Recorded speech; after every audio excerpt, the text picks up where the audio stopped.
Most people blame bad leads on things like wrong job titles. So they tinker, they change industries, they swap keywords, but here's the truth. The real problem usually isn't targeting at all. We took one client from a 2% close rate to a 35% close rate. All we did is we fixed the way they were packaging and filtering their leads, and we'd help dozens of B2B companies do the same. So in this video, I'm going to break down 6 ways to instantly improve lead quality. From positioning tweaks to funnel filters, most people forget. And stick around because I'll show you the one smart tool that almost tanked our results completely. And what we replaced it with changed everything. And just so you know who I am, I'm John, the founder of Min-Max Media, and it's my mission to create the most simple, efficient, and effective client acquisition system possible. There's a link below if you want to learn more. So we used to run ads for our marketing service to marketing managers, which on paper makes perfect sense. But a couple of months in, we had this huge bucket of leads,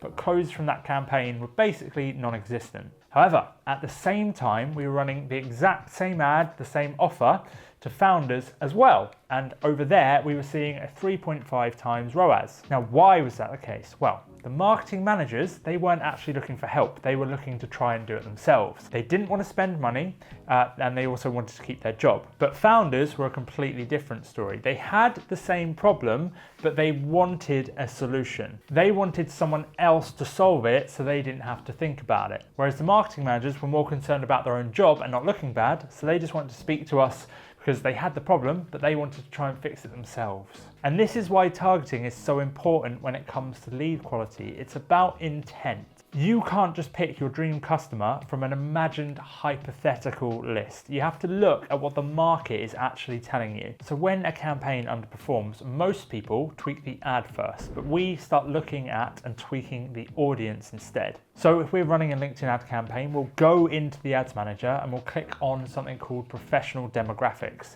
And that'll pull up who is actually engaging with our ad. So who's clicking more, who's completing the lead form, who's bouncing. You get this like live x-ray of what audiences actually want what it is you're selling. And if the data says your dream customer isn't actually clicking, then guess what? They're not actually your dream customer. The bad news is you're not a mind reader. The good news is the market and the data kind of does that for you. It's not what you think will work, it is what actually is working. And when you get the targeting right, when the offer and the audience kind of click, that's when lead quality naturally also improves. Leads book faster, they show up more, and they're already half sold before you even say a word. But even when you've nailed the targeting, leads can still flop, because if your offer is off, then they'll love the ad and they'll just ghost the call. Now, back when we ran a video production company years ago, we sold website videos. It was a really simple offer and it was a clean pitch. So let us make your homepage look professional, improve conversions with a website video. And for about 8 years, business felt just kind of flat. Don't get me wrong, we got leads, but it was very infrequent and our close rate was absolutely terrible. We survived because we had a few really big clients. And why was this? Well, it was because the people that we were attracting only really needed one video, and they needed it for a website that got like 5 visitors a week. They had no strategy, they had no budget, and they had no plans to come back. They were kind of local small fry businesses who didn't have the budget. Meanwhile, we were making money, but the real money we were making, that came from a few big companies we work with who needed videos every month. They needed internal comms videos, they needed social campaigns, event reels, the works, everything. Now, the work we did on the back end was identical in terms of process, and it was the same team, the same people doing it. But the pitch was totally different, and that made us in the region about 20 times more than we ever made from doing those website videos, which was, funnily enough, because I'm an idiot, the main thing we were promoting. So here's the thing that nobody really tells you. Your offer isn't really just what you do, it's how that thing is actually framed to people. So in those 2 examples, we didn't hire different staff, we didn't have different cameras. All we did is we were repackaging the thing we were already doing. And then in that second example where we're actually making money, we just put that in front of people who really needed it and people who had the buying power and who were willing to come back again and again. And that's the click you're looking for. So previously we were looking at just audience, but this is audience and offer really lining up. When those 2 do line up, everything feels frictionless. Calls go smoother, objections kind of drop off, and the budget conversation happens kind of naturally. So if you're getting low quality leads, it's quite often, in fact a majority of the time, not really a tactical issue with your ads or whatever you're doing. It's this deeper connection between your offer and your audience. And once you find a click in terms of those two things lining up, if you then replicate that, your lead quality will go up because all the factors that make leads high quality will just naturally follow. Now, years later, we pivoted from video to marketing, and I ran the exact same ad campaign for our marketing services on Facebook and on LinkedIn.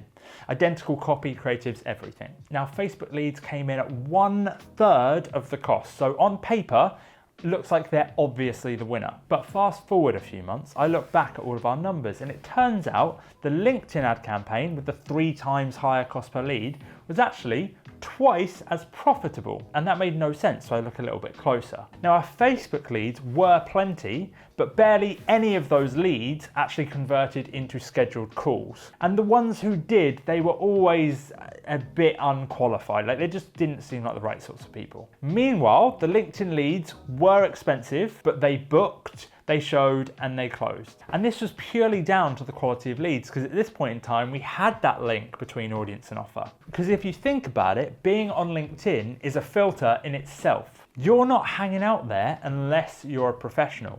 If you're running a proper business, trying to grow, build pipeline, get insights, whatever it might be, you're on LinkedIn. If you're running a side hustle from your garden shed, you're not. You're on Facebook, probably watching cat videos. So the traffic on Facebook might have been cheaper, but it was cheaper for a reason. And this is why the platform matters more than most people think. The medium of which you deliver the message changes the quality of the message, even if the message is the same. And we see this with things like blogs too. So companies come to us and they'll brag about their website traffic, and it looks amazing on paper, 20,000 website visits in a month.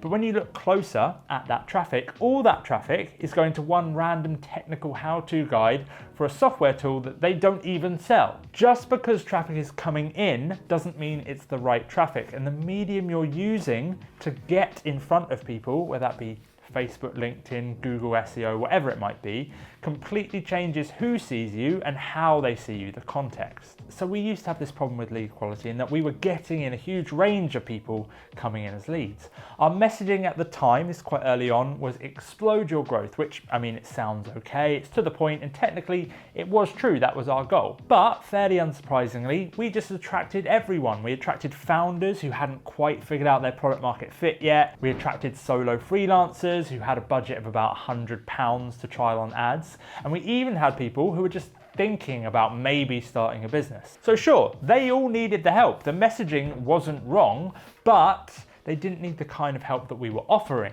And then at the same time as to those people, we would also sometimes get in those big companies with big budgets too, but we had to sift through so much to actually get to them. And the reason behind this was the messaging of explode your growth was simply too vague. So we were the cause of the lower quality leads, as that's what we were attracting with our messaging. And messaging is a phenomenal filter. It either repels the wrong people or it can invite the wrong people in. So instead of saying explode your growth, if we shift that messaging to, if you're already doing 10 million a year and your sales process feels bloated, you're leaving margin on the table and we'll fix it. You can offer the same service, the solution might be identical, but you will attract a higher quality lead that better suits your solution with that second example of messaging. A $100 a month freelancer doesn't even see themselves in that messaging, and as a result, they scroll past, which is exactly what we want to do. And you don't need fancy words to do this. You just need to describe the pain in a way that only your ideal client would recognize. But even with perfect copy, if they don't trust you, they won't convert. Now, let's imagine you walk into a bar and you spot the exact kind of person that you want to marry. So you walk straight up to them and with no introduction, you ask them to marry you. Well, that's what most people do with leads. And if you haven't realized that's a really bad idea yet, it's just another sign that I need to start up my dating coaching business. Often we see campaigns that can bring in calls consistently, and those leads are qualified from the perspective of they meet the criteria of being a qualified lead, like company size, job title, etc. But they don't close easily. And that's not a lead quality problem, that's a you didn't build enough trust with them first problem. And this is where pre-selling comes in. The golden rule is simple. People just need time with you before they trust you. And 7 hours is the magic number. But here's the trick. You don't need to sit on a Zoom call for several hours because there's another principle called multiple hits. Think about it like this. If you sit at your desk all day, the day just flies by. But if you fly to another country, you go to a restaurant, you explore a new city, and you finish the day in a rooftop bar, that same time period feels like a week. Now, some of the best ways to pre-sell the lead and build this trust is with things like Loom videos, remarketing content, and email sequences. With all this content, you want to inform people how your service works. So answer common questions that come up in the sales process. The best thing we found is in your email sequences, send them to a details video that walks them through all of the details of how your service works, what it's going to cost, basically gives them all of the info they actually need. By including this content before the call, the lead itself doesn't change, but their perception of you will, and that makes all the difference. This is a big part of our controlled growth framework, which is the system that I mentioned I was working on at the start of the video.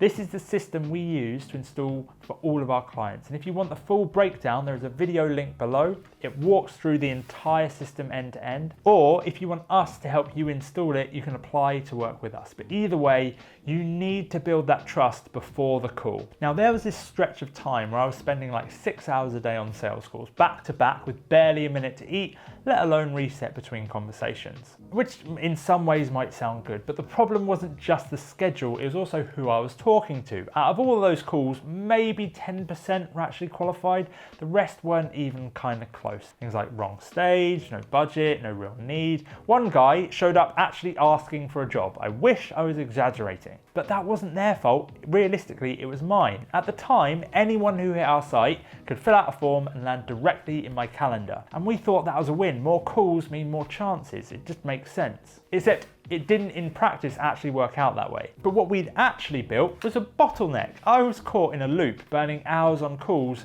that never should have been booked in the first place. So we fixed it. We scrapped the instant booking and we replaced it with a proper survey. A few key questions gave us just enough context to start filtering who got through and who didn't. It's a simple shift, but trust me, huge impact. So same ad spend, same funnel, but suddenly the calendar wasn't full of white noise. It was just sales calls with the right people and less of them, so I had a bit more time, which was nice. And that's what we're looking at here. Friction isn't the enemy, it's kind of the filter. You don't need more calls, you just need fewer bad ones. And there's a technical way you can go a lot further with this, which is going to make a real big impact. So what we did is we built this survey inside of Go High Level and we added this conditional logic. So basically, if someone answered in a certain way, they would get through and they could book a call. If they weren't qualified, they'd just be redirected to book another paid call or something else like that. And if they weren't qualified, they didn't even hit the CRM. They didn't hit our calendar. They were just kind of filtered out into these other places where they could potentially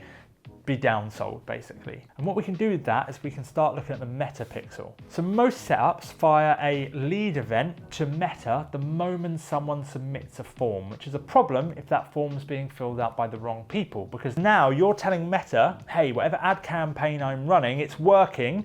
These are the leads that are coming through. Find more of those people. That's how Meta works. It's a machine learning algorithm and it basically eats what you feed it. So we changed that too. Now the pixel only fires when someone's marked as qualified, not just when they submit, but when they actually meet our standards. And that one shift retrained the algorithm and the quality also went up across the board. The fix wasn't more automation or more tools, it was just being a bit more deliberate about who we let in. Now, if you've made it this far, you're already ahead of most. You're not just chasing more leads, you're focused on better ones, and that shift alone will clean up half of your pipeline problems. But here's the truth, most people, even perfect leads, won't save a broken system, because tactics can help. Better targeting, sharper messaging, cleaner funnels, they will get you traction, they will improve lead quality.